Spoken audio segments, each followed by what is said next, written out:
everybody, and welcome to Collider Movie Talk for movie fans. I'm your host, Sinead DeFries, and this is the daily show where we bring you the latest news from the world of movies, plus some insight into what it all means. Joining us this morning is your Collider Movie Talk crew. First up, senior producer Jon Campea. Well, greetings and salutations, everybody. Welcome to the best damn movie-related show on the planet Earth, where we have three guys sitting around who daily get berated and yelled at by Sinead DeFries for our poor fashion sense. I have no idea what you're talking about. Also, here is writer-director Jon Schnepp. I used to wear leather jackets all the time when I lived in Chicago. I have like three really totally awesome ones that I just simply cannot wear when it's 100 degrees here in Los Angeles. Yeah, it's funny. Also here, it's Mark Ellis. All right, I got a new thing. That gave me an idea. So when Sinead comes into the studio and she looks really good, we say, man, you look like 100 degrees. Oh! No, Love I'm it. getting the no sign from the judges. No. Bam. I like that. I think we can work with that. DeFries. All right, as many of you will remember, just before Sony Pictures pulled the plug on their planned shared Spider-Man cinematic universe, writer Drew Goddard was pegged to both write and direct a Sinister Six movie that much of the Amazing Spider-Man 2 seemed to be setting up. Those plans went up in smoke when Sony announced they were once again rebooting the franchise and had come to a deal with Marvel that would see Spider-Man appear in various Marvel films and also Sony to utilize some Marvel characters in their standalone Spider-Man films.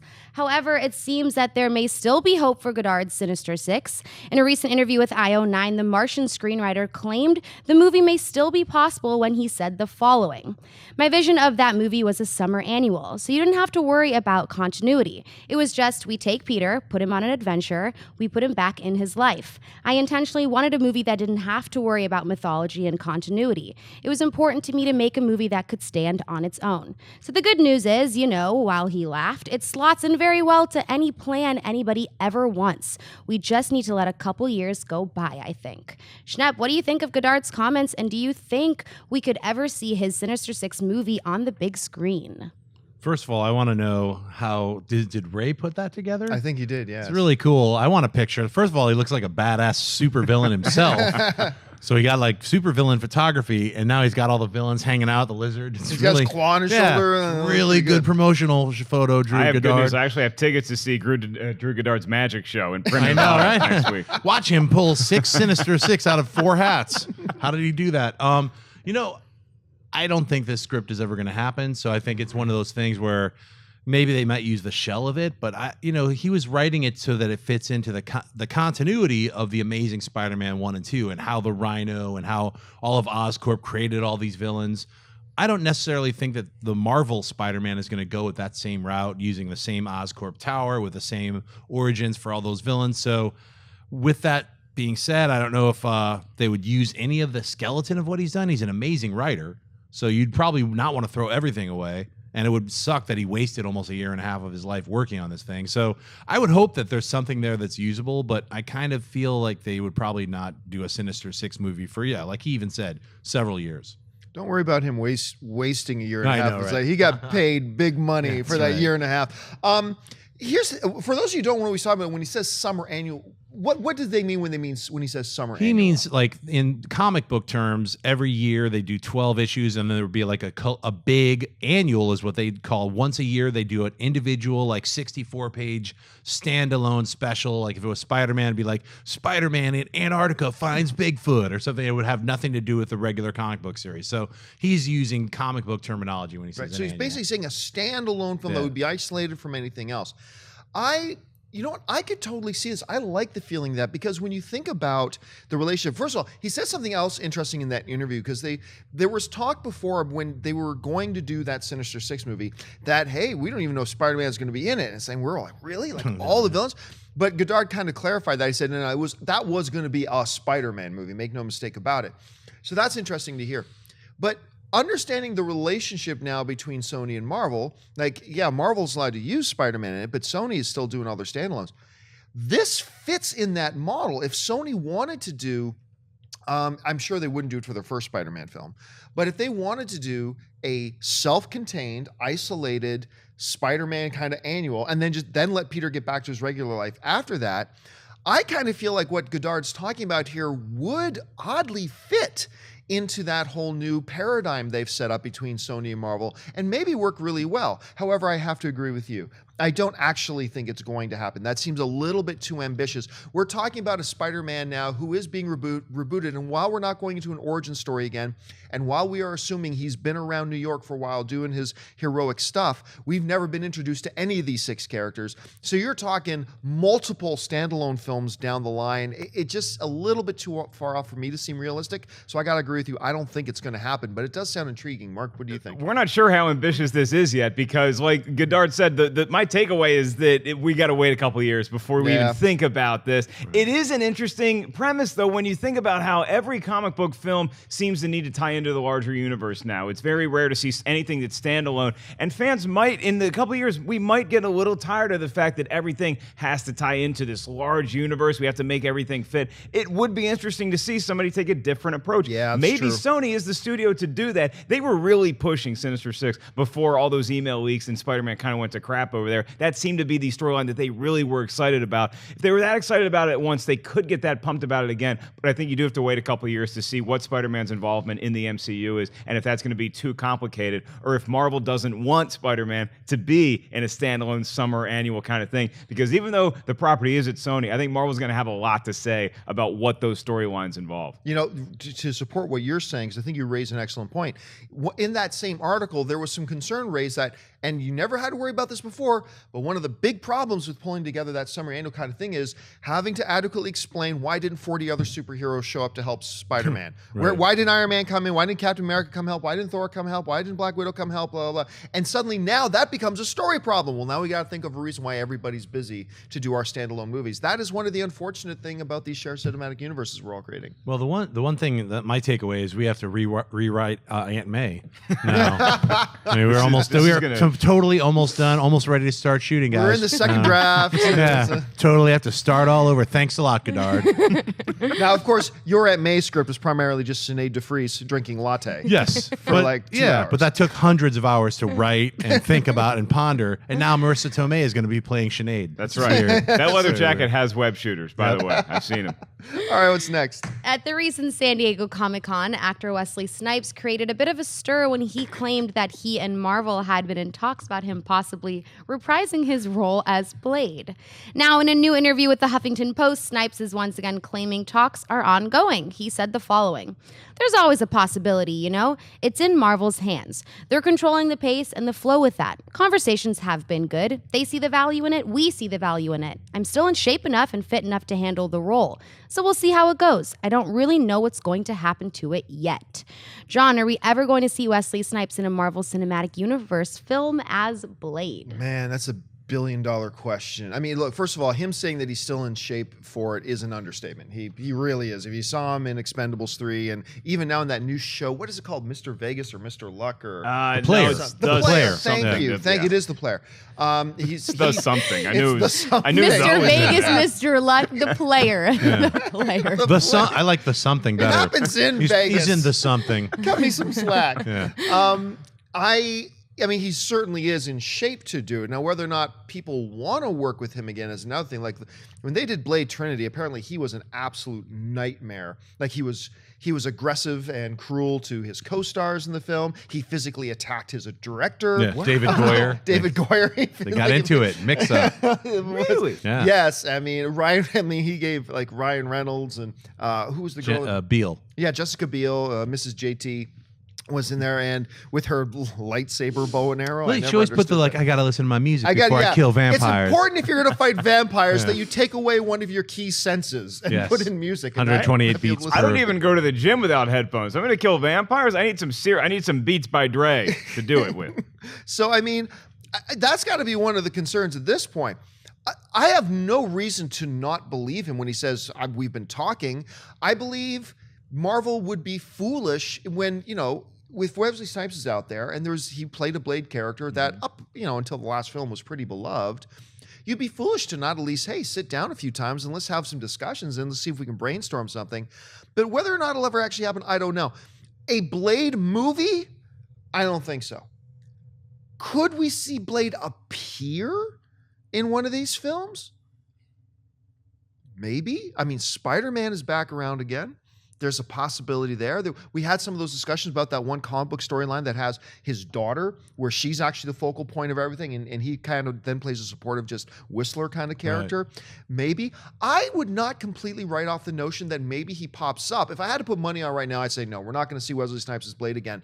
But do not discount the possibility. Mark, how do you see it? You always bet on black. I think that, first of all, Wesley Snipes, as far as his behavior on set, prison has a way of changing people. So when you go do some time for tax evasion, you might come out a slightly nicer person than you were before. I've always been a huge fan of Wesley Snipes. I think he's great. And seeing him as Blade again is a very intriguing proposition, not even in a Marvel movie. But what if there was a Netflix thing that was focused around Blade? That sounds like a very real possibility to me, because there's still a fan base there, but maybe not so much that you would put an entire movie into production if you did it on a smaller scale, something like Netflix, or even maybe he pops into a currently existing Marvel Netflix property. There's a possibility there. I'm not saying I think it's going to happen, but seeing Blade somewhere in the MCU, I'm not going to write it off yet. I kind of believe that Snipes and Marvel have had some sort of discussions. Yeah, I would love to. We were talking about this earlier. I'd love to see the Blade character with Ghost Rider, with Tomb of Dracula, with Moon Knight, the whole, like, all the creepy characters from Marvel and on Netflix. Like, you know, they're doing these 4 episodes for Netflix. They can pop off and do like a supernatural set of Netflix superhero monsters and things like that.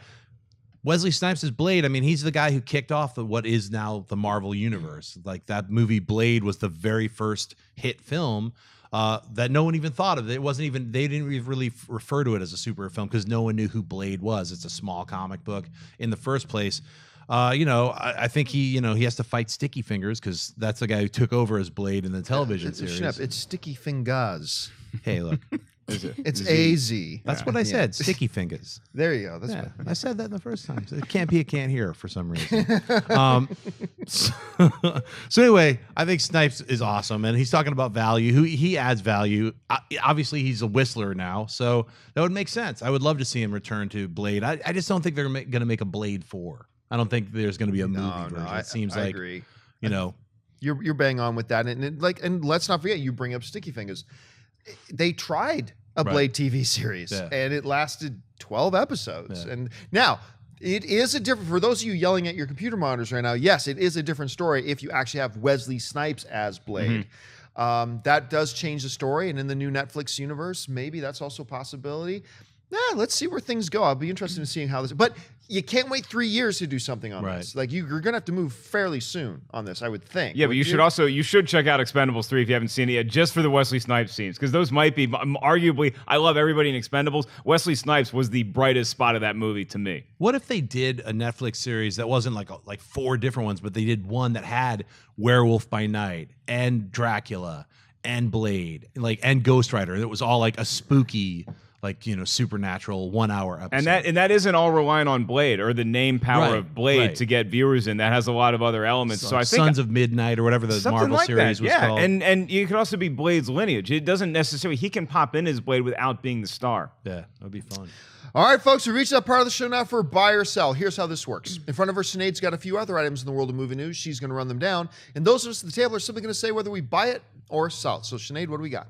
With Ridley Scott's newest film, The Martian, hitting theaters next week, the director is currently on a publicity tour for the film, and he was recently asked about his upcoming Prometheus sequel and if it will tie into the Alien franchise at all. Scott said the following: "Yes, but it won't be in the next one. It will be in the one after this one, or maybe even a 4th film before we get back into the Alien franchise.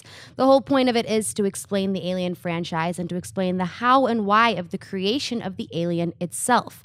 I always thought of the alien as kind of a piece of a bacterial warfare. I always thought that original ship, which I call the Croissant, was a battleship holding these biomechanoid creatures that were all about destruction."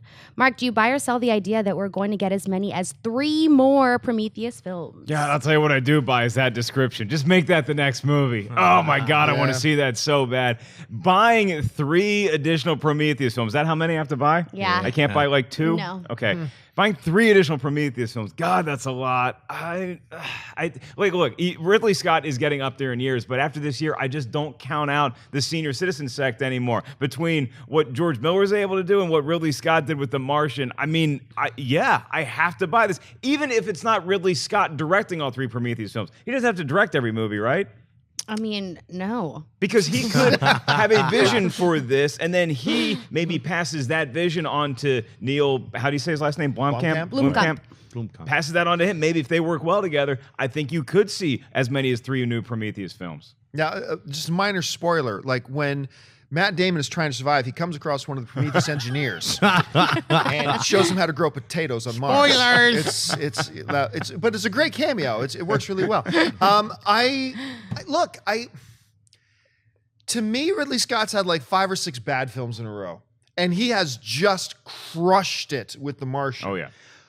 One home run does not change my mind about Prometheus. I still thought Prometheus was a mess. There are a lot of people who really appreciate that movie and see things in it that I simply do not see. So I still can't even get excited for one more new Prometheus yet, let alone the idea of 3. So for now, until I see the new Prometheus, and hopefully he does what he just did with The Martian, until I see that, for me, it's got to stay a sell. I'm going to buy it. I loved the Prometheus film that he did. You know, albeit there's a ton of weird script issues, I still thought it was a really fun film.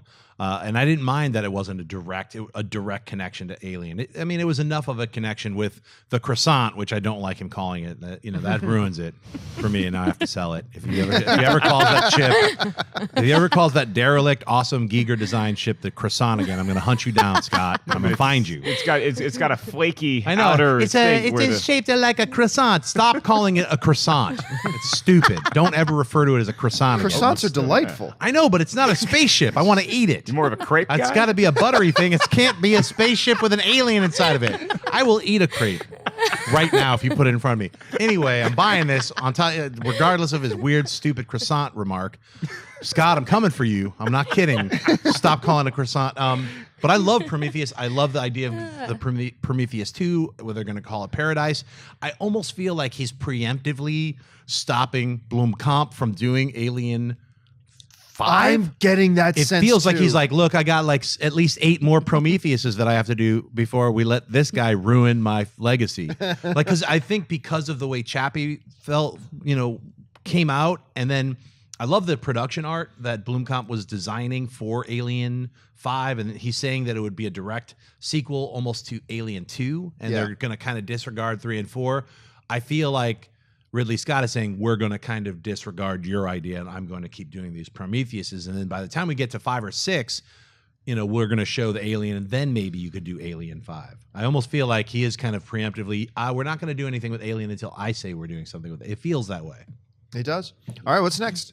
A short time ago, we got word that a sequel to the 2014 revenge film, John Wick, was in development, and now it looks like it's official. Thunder Road has announced that John Wick 2 will go into production sometime this fall. John Wick 2 will feature Keanu Reeves reprising the title role, along with directors David Leitch and Chad Stahelski and screenwriter Derek Kolstad. Schnepp, do you buy or sell John Wick 2 going into production?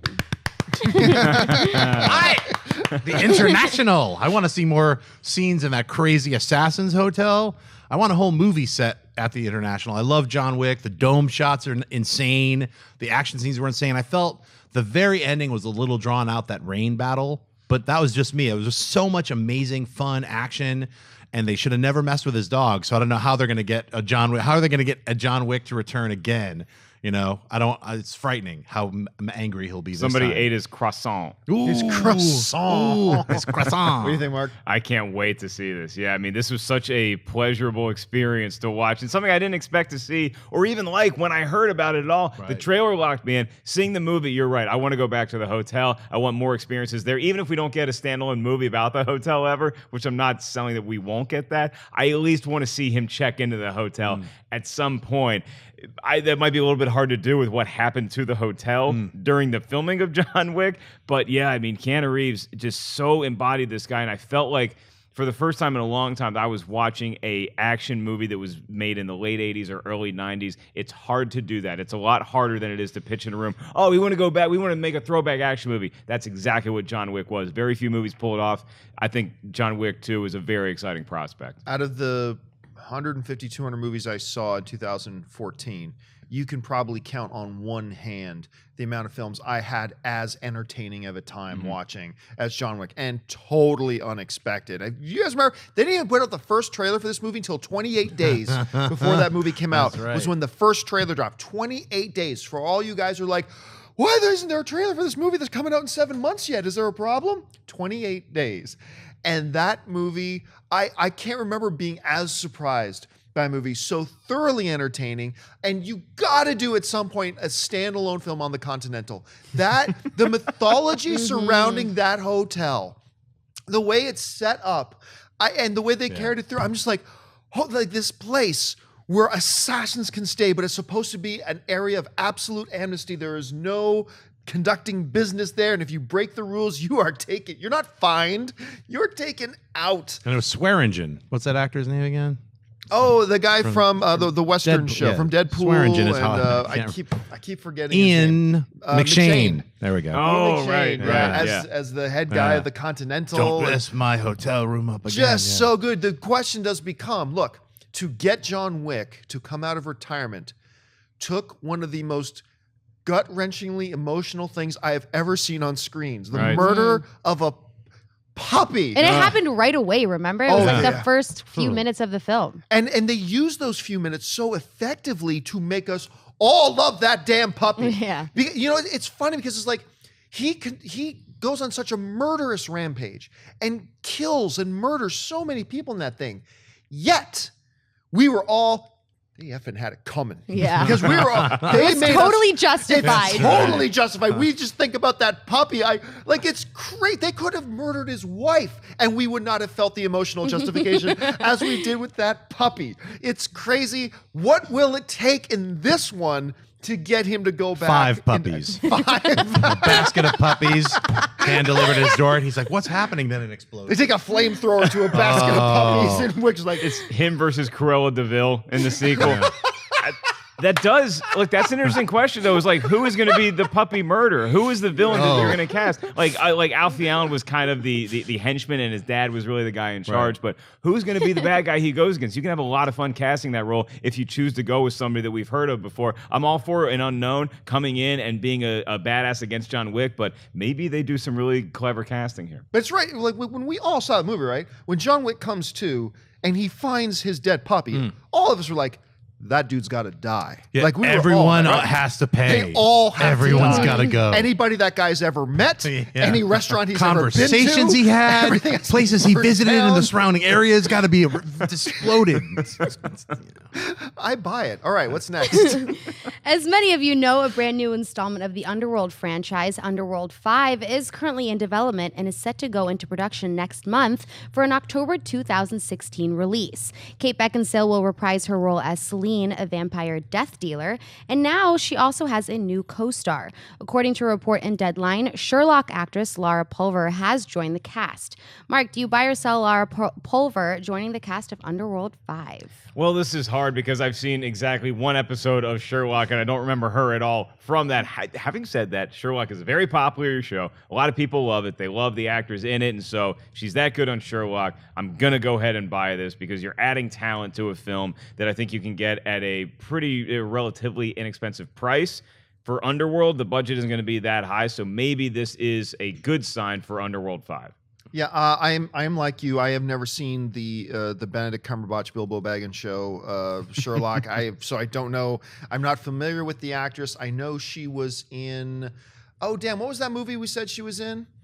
And I can't even remember. Oh, she was Edge of Tomorrow. She was in Edge of Tomorrow, but I cannot recall who she played. She must have been one of the troops, right? In Edge, I think. But anyway, if you were to put together a list though of the hottest, not actresses, but hottest characters ever in movies. In that Mount Rushmore, I would probably have Cameron Diaz from The Mask, when she was in The Mask. Sure. Like, that was just insane. But Celine from the original Underworld. I mean, she just looked so good. Like that, everything oozed power and sexy and everything all at once, and yet I cannot get into this series at all. I thought the first one was okay, but had a lot of potential to be great, so I was looking forward to a sequel, and for me, each film got progressively worse. So no matter who they added to this, I can't get on board, so for me, it's a sell. Yeah, it's a hard one for me. I wrote the Underworld animated series that about 7 people saw because it was only released on it's released on the the trilogy release. Four of them were released. I don't even know how you can find it. You try to find it online, but anyway, the Underworld series, Celine, I agree with you. I really liked the approach of using the vampires versus the werewolves, the way they did it in the first film. The mythology was great. The mythology was all set up, and I think. The second one, it kind of stumbled. The third one, doing the prequel, it didn't work. Yeah. And the fourth one really didn't work. So I think what they're doing with the fifth one is they're like, hey, let's go back to the first one, is what I feel. They're sort of like, can we go back to what worked? And if you're going to do it, that's probably the right thing to do. So I think, they've already killed the lineage of all the vampires, that were in her, so they're going to have to introduce a brand new sect. This guy's waking up and he's in Transylvania or whatever. I don't know what they're going to do with the Underworld 5 to re-energize it, but they're probably going to have to go back instead of forward. So they tried going forward in 4 and it just didn't work. So them adding this actress, I saw the Hitchhiker's Guide to the Galaxy Doctor Strange series called Sherlock. I don't remember this woman either.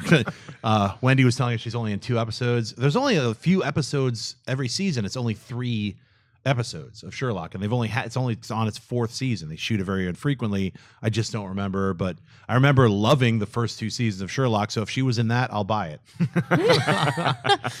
All right, folks. Well, it is Wednesday, which means it's time for us to do a little bit of Rewind, brought to you by our friends at AMC Theatres. This is a segment each week that we look at the films that opened 10 years ago this week and opened 20 years ago this week. We call it affectionately the Feeling Old segment of the show. So what are celebrating birthdays this week? Well, celebrating its 10th anniversary this week, we've got Flight Plan with Jodie Foster, and we've got the Bow Wow classic Roll Bounce.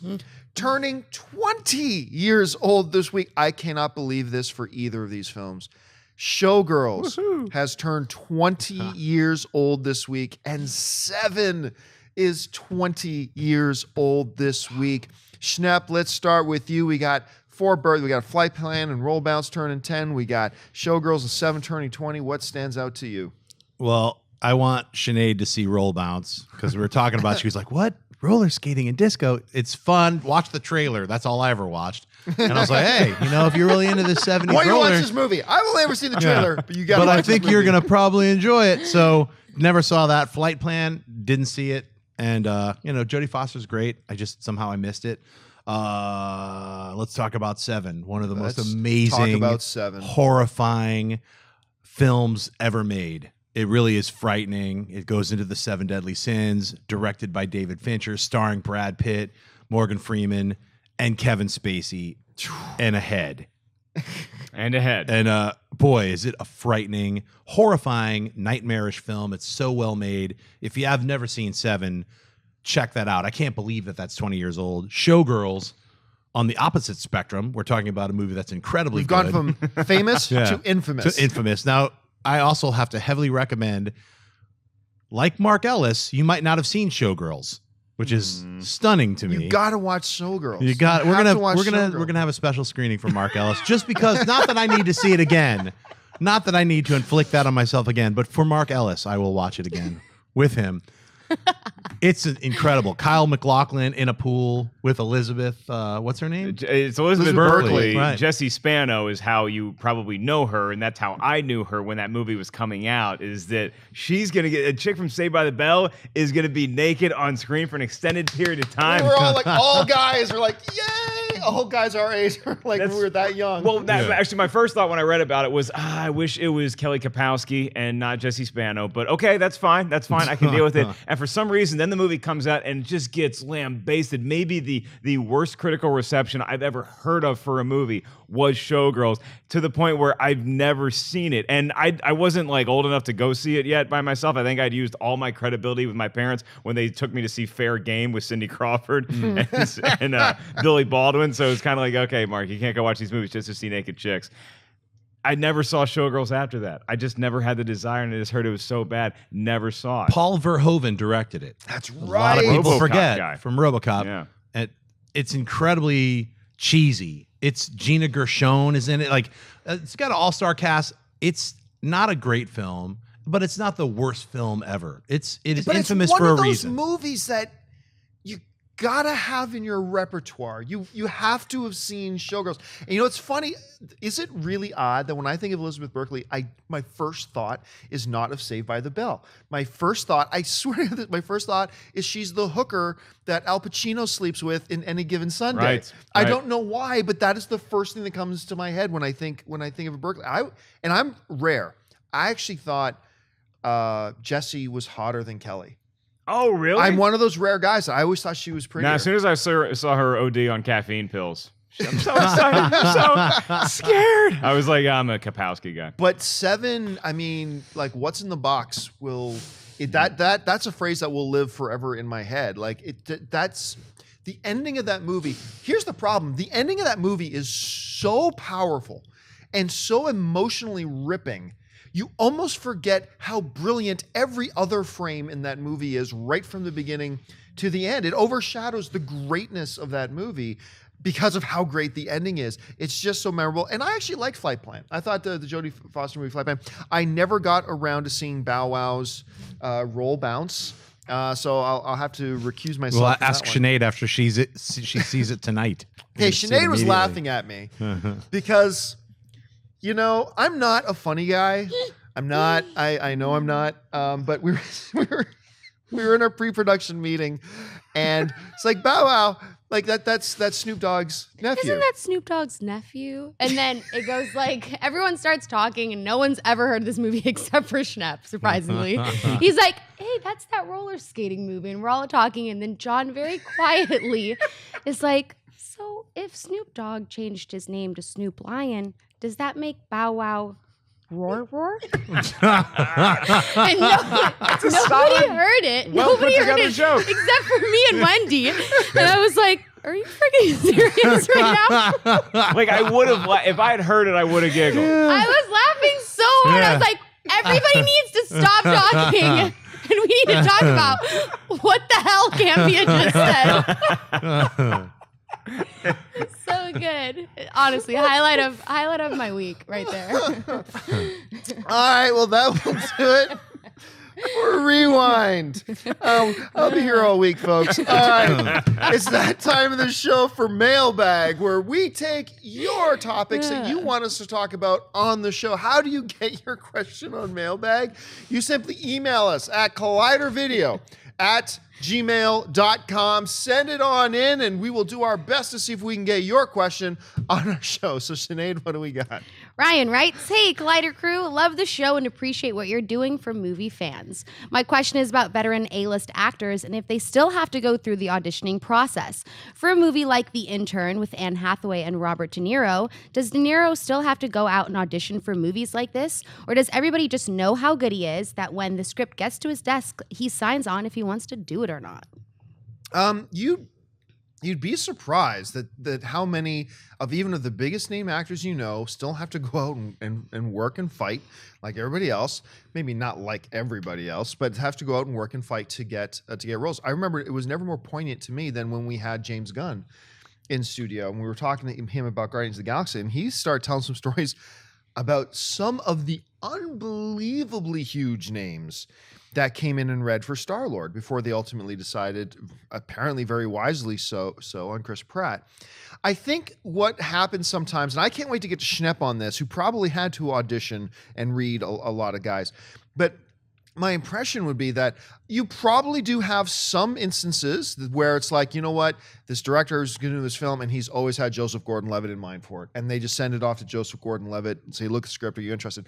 But for a lot of times, I still think it's not the traditional auditioning process, but yeah, they probably got Robert De Niro might be good for this. Let's bring him in and have him do a table read with us or have him do a read and, kind of evaluate if he's the right guy for it, if we need to move on to somebody else. Because once again, some of the names that they auditioned for Star-Lord were impressive, and how they ended up with Chris Pratt is really kind of crazy. But but Schnepp, you've been through this process from the directors and the writers' point of view. Mm-hmm. Do you just say, there's a guy we want, just hire him? Or do you sometimes have to bring in several famous people to read and audition for it? Well, luckily, I mean, when you're directing cartoon shows, you can the agencies will have, they'll send you a list of here's if you're picking from this group of people, here's these 50 people or here's these 30 people. And so they'll have like, and there's a top list. They're like, these are the people that we'd like you to pick. So like for one particular project, Sam Jackson was already attached. And so we didn't even have to, he was already going to play a voice. So that was a done deal. He came as a producer and as a voice actor, but then the other 2 lead actors had to be picked, and the studio had these 2, and then I suggested these other 2. I suggested Nick Offerman and Aaron Paul, and we didn't have to audition them because we've already, well, it's like, look, if you take this person's voice, you can imagine it, and this person's voice, you can imagine it, and them working together. So it was up to them and they both accepted it. So those kinds of things, usually when it's a well-known actor or actress, especially with a voiceover, because they're already hey, listen to their voice. You can watch any number of things that has their voice. You can imagine it. So it makes it a lot easier, and you never have to audition them. Usually, I found that I've never had to audition an actor or actress. It's usually like, hey, send them the script and see if they want to do it. And they always say, because you already know what their voice is. Yeah, and usually it's a quality enough project where it's not shaky, where they're like, all right, yeah. So I've never had a no. So it's like I've auditioned on smaller budget things. I've auditioned unknown people, and that sometimes is hard. And especially when you go into the non-SAG world, it gets a lot harder. So sometimes people joke about SAG, or if they're not, AFTRA, it's difficult because you have a lot of people auditioning who've never done anything in front of a camera. So they freeze up. And so you might think somebody's from theater and they're good. Then you put a camera there, they're like frozen and weird and sweating. You're like, why don't you act like the way you did when we talked just in person? I know, but there's so you have to run people through the mill to get that, hey, they're comfortable with a lens right next to them with lights and like 17 people around them. They're not going to start crying. That's happened before. Like, people Dude, break. I'm sorry, okay? I was I going had through Ellis. Actually did do a reading for us at Henson. I have to say, we have a script over there, and he popped up as one of the main characters. And we're mutual friends with somebody, and I didn't know he was going to read as one of the main characters. I was like, Ellis, what are you doing here? It's like, I'm reading for Scrimble Scromble, whatever the guy's name was. I can't say, but he killed it.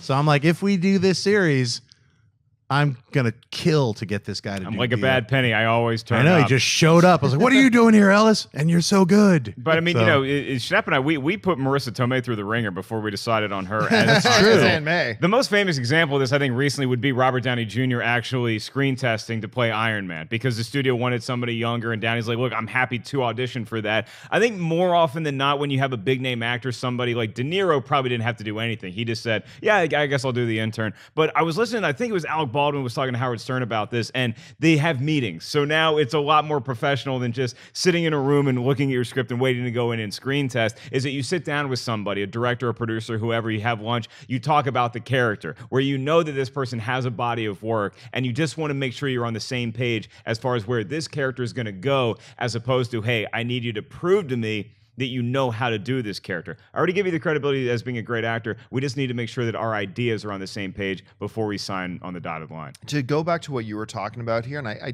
haven't shared this much, but the auditioning process is hellacious. It's murderous. And I've never auditioned for anything in my life. I'm on the other side of it, and I find it murderous, and I hate it. Mm-hmm. And I can only imagine what these, especially in Los Angeles, with these guys and girls who come to Los Angeles and they go out and do 3 auditions a day, 7 days a week, maybe 1 out of every 100 they land something, the amount of rejection that happens. But going back to what you were talking about, which I can totally testify to, you get these people come in, because I've literally auditioned and interviewed hundreds of people. And they come in, and you talk to them, and like sometimes they're idiots, and you just want to get them out of your office. And they're awesome and they're great, and you're like, okay, let's get you in front of a camera. And you put them in front of a camera, and they turn into this mannequin. And it's like, what? Where did that person go that I was just talking to on the couch? And seriously, that is why Sinead DeFries is so great. Honestly, because I brought in Where's Sinead my DeFries. single, Dennis? I brought in Sinead DeFries to audition the. I'm trying to enjoy She this just moment. hammed it up too This much. She's doesn't fired. happen very often, okay? Keep like, talking. It's I cool, remember it's cool. I first met Sinead because I brought her into audition for a Pretty Little Liars after show. And I remember talking to her, and she's charming and great and funny and fun and all the things you see on the show. But then when she got on camera, she was exactly the same person. You may think that sounds like the easiest thing in the world. It is not. People turn into different people. Some switch goes off in our heads naturally when we get in front of a camera that we become something else.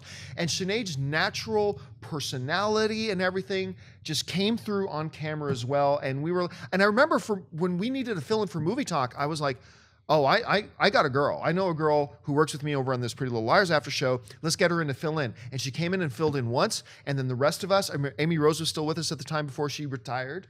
And we looked at each other and we got to keep this girl. Aww, she's so good. And we need somebody to make up for that Ashley Mova girl who's just like dead weight around. No, I could tell stories. I could tell awesome stories about Ashley as well. Absolutely. But when you find somebody, it's not easy. Sinead makes it look easy. What she does is not easy, and we are amazingly lucky to have her. Oh, that's so sweet. But shut up. Do your job. Read the next question. Okay, fine. I'm so happy we record this show so I can just watch that over and over. All right, Terry writes, what's the word on Steven Spielberg's Bridge of Spies? For a movie starring Tom Hanks, a screenplay written by the Coen brothers and directed by Spielberg, the noise seems awfully quiet. I would love to hear your thoughts. Well, despite the fact that it's got some of the greatest talent both in front of and behind the camera the industry has ever seen, it's not the kind of movie, it's not aliens invading, it's not lots of explosions, it's not the kind of movie that gets lots of buzz. But the other day, I will still do my full review of my Movie Pass card, which I bought. But just to test it out for the first time, I went over the AMC Burbank 16 just to check out to see if it was going to work right. And I got myself a ticket for Mission Impossible. And while I did not stay for the movie, I walked in, I got the ticket, went through the process of going into the theater, I sat down, I thought, let's watch the trailers. And a bunch of trailers came on that I hadn't seen, including a version of the Bridge of Spies trailer that I had not seen yet. I kid you not. I am losing my mind for this movie. I cannot wait. Every time I see a trailer for this movie, it gets better and better and better. What their marketing campaign is, remember, it's still a few weeks off. I'm sure they're going to do a big push, rounding out the last few weeks. Because again, this isn't like a tentpole film. This is a different kind of movie. But I am anticipating really great things. Maybe it's unfortunate how high my expectations are going, but I'm expecting amazing things from this movie. So I think we're going to be talking about it come Oscar season. Remember, this is coming from a guy who hasn't seen the movie yet, so maybe I'll change my tune after I have. But I cannot wait for Bridge of Spies. Schnepp, I know we haven't heard a lot of buzz, but are you anticipating this movie, or is it not high on your radar? No, incredibly high. Coen brothers? Yeah. Spielberg? Hanks? Yes. And the trailer itself, that we were talking about how this is the way to do a trailer. It doesn't ruin everything. And at least to me, I don't feel like, oh, I could piece it all together. I mean, any intelligent person can this the beginning, that's the middle, they switch around, that's the last shot of the movie, blah, blah, blah. It just feels like they set everything up and then there's the credits, as far as coming out in a month or whatever. So I cannot wait to see this. Yeah, they're not hyping it, but I don't think they have to. All they have to do is open it. And people are going to be like, yes, please, a quality film. I think people will go see this film. Yeah, but I mean, it's the guy who made the Shark movie, and then Hanks he was in that one Mermaid movie. What have they done since then? And who are those writer guys? Boo. Yeah. I mean, this movie falls into a category. It's not an event film. It's not we need to do a weekly podcast and hyping up how excited we are to go finally see this movie. And it's also not something like what Spielberg did with Lincoln, where there's kind of an odd thing there, where Daniel Day-Lewis looks so much like Abraham Lincoln. We can't believe you got to see this performance. I think Tom Hanks is going to be great. I think he could get nominated for an Oscar. It's that kind of movie. It's coming out at the right time. It's just not something you have to throw into the hype machine, because the name Hanks and Spielberg and Coen brothers sell themselves. When you start to see trailers on TV, when you start to see ads in the couple weeks leading up to it, the movie's going to do just fine, and I think it is going to be one of the best of the year. I cannot help but wonder, and maybe this is just because I think in terms of sports a lot, I can't help but wonder if Tom Hanks right now is carrying around a little bit of a chip on his shoulder, because his performance in Captain Phillips was fantastic. And he didn't get nominated for Best Actor that year. That doesn't happen often, where Tom Hanks is in a big movie like that, a great movie like that, and he doesn't get nominated. And I just can't help but wonder if he's carrying a little bit of a chip on his shoulder. He's like, I'll show you. And he's going to do Bridge of Spies and now just completely floor us. Just get to see Tom Hanks in FU, Tom Brady Spygate mode for 2 hours. That could be pretty awesome to see. That would be great. All right, folks, that'll do it for us for this installment of Collider Movie Talk. Thank you so much for joining us. Listen, don't forget, make sure you subscribe to our YouTube channel. It'll keep you up to date on all the shows we do here, from Heroes to Jedi Council, Mailbag, our recap shows, and of course our daily movie talk. Subscribe to this YouTube channel, absolutely free. Keep you up to date on everything that we're doing. And also don't forget, lots of great films playing out at our friends over at AMC Theaters. Head on over to www.amctheaters.com for all of your theater, showtime, and of course your movie ticket information. I want to thank the guys sitting at the desk with me here. First of all, sitting on my left, Mr. Jon Schnepp. Schnepp, where can people find you online? You guys can find me on Twitter and Instagram, just at Jon Schnepp, or hashtag Little Roar for John Campea. You can also find me at Salt Lake City Comic-Con in Utah this weekend. I'm going to be sweating it out in Utah. Bring some lemonade, and I'll drink it with you. And also, my film, The Death of Superman Lives, What Happened, is going to be playing here at the Laemmle's Music Hall starting this Friday, September 25th. Theatrical screening. It's in a theater, just one. So go head on down there. It'll be September 25th to October 1st. We'll be there in person on Monday and Wednesday and Thursday nights to do Q&A. So come on down to that. But otherwise, I'll see you in Salt Lake City. You know somebody in Salt Lake City is going to be coming up to your desk. Mr. Schnepp, I brought you some lemonade. Ooh, here, drink it. A cool, refreshing drink. Please drink it. Do not drink the You wake lemonade. up in some cheap hotel room. Ooh. It has to be, the cap has to be locked and flavor sealed. Over here on my right, Mr. Mark Ellis. Mark, where can people find you in your leather jackets? Well, I'm still finalizing the deal to wear those leather jackets in Atlanta and have Jon Campea open for me at the Atlanta Improv this weekend. Maybe it happens. Maybe we get enough Roar jokes. I will be at the Atlanta Improv this Thursday through Saturday. Very excited about that. You can get tickets at my website, markellislive.com. How to kill an audience. And over there on the end, of course, our lovely host today, Miss Sinead DeFries. Sinead, where can people find you online? I'm online on Twitter and Instagram at Sinead DeFries and at thatsoshinead.com. And you can find me on Twitter and on Facebook at Jon Campea. And don't forget, guys, my new novel, The Pride, is coming out in December. Go on over to Kickstarter. You can help fund the project right now. Reserve your advanced copy of the book. Just go to Kickstarter.com and search for The Pride, and you will find my book there. So that'll do it for us, guys. For everybody at the table, myself and Collider Video, my name's Jon Campea, and until next time, bye-bye.